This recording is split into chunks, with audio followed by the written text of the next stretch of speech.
एक बार फिर मैं आप सभी का अपने मिडवाइफरी एजुकेशन चैनल में वेलकम करती हूँ।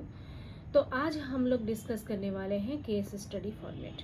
तो इससे पहले वीडियो में हम लोगों ने डिस्कस किया था केस प्रेजेंटेशन फॉर्मेट, और अभी हम डिस्कस करने वाले हैं केस स्टडी फॉर्मेट। तो हमारा केस स्टडी फॉर्मेट में सबसे पहले हम लोग क्या लिखते हैं, CR नंबर, फिर उसके बाद आता है मदर का आइडेंटिफिकेशन डेटा, फिर उसके बाद आता है सिचुएशन, सिचुएशन क्या है, फिर सिचुएशन के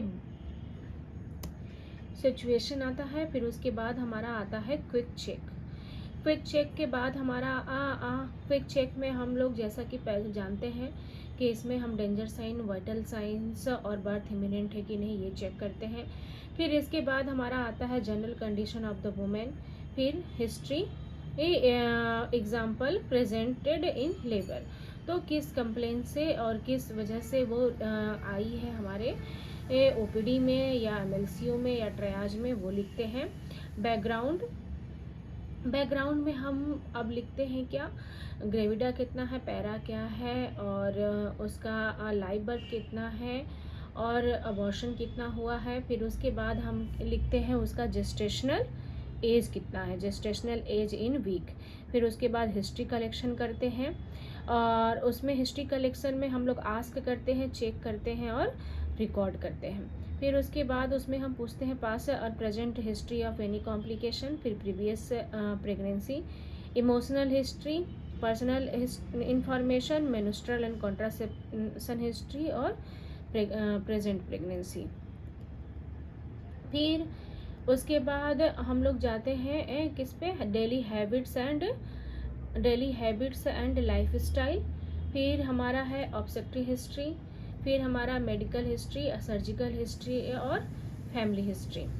अब हम इसके बाद बैकग्राउंड के बाद हम लोग आते हैं किस पे, असेसमेंट पे। असेसमेंट क्या है, what care did you observe to provide, तो आप कौन सा केयर मदर को आपने जब जो भी आपने बैकग्राउंड में मदर का आपने हिस्ट्री कलेक्शन किया, उसका कंप्लेन देखा, चीफ कंप्लेन देखा, उसके बेस पे आप अब कौन सा केयर मदर को आप देना चाहते हैं, वो हम डिसाइड करेंगे। Did you choose to provide this care to mother and consider evidence based practice, तो हम उसकी हिस्ट्री के अनुसार हम मदर को केयर का प्लान करते हैं कि हमें कौन सा उसको केयर असेसमेंट में हमको क्या करना है।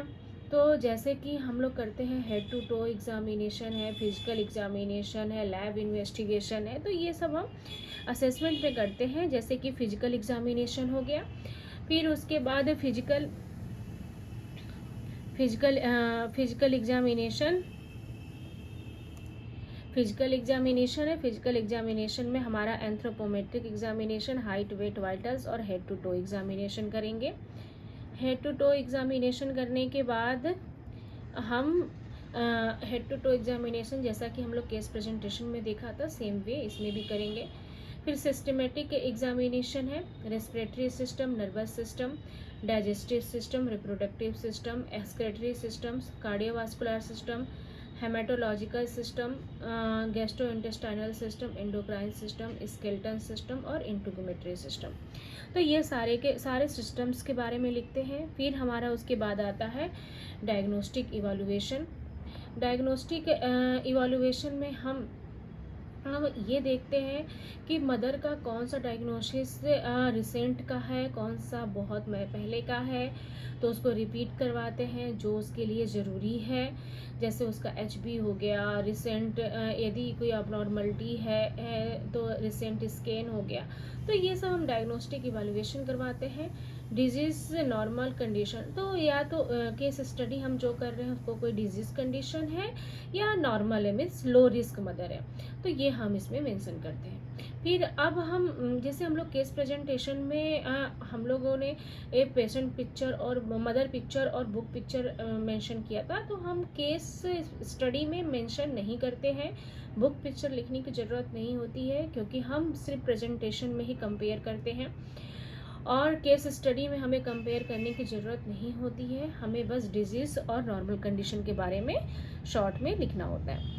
फिर हमारा है case study day wise, same way जैसे हम लोगों ने प्रेजेंटेशन में लिखा था, डे वाइज डे वन हम पहले डायग्नोसिस बनाते हैं कि मदर को क्या प्रॉब्लम है, उसके आधार पर हमारी डायग्नोसिस बनेगी।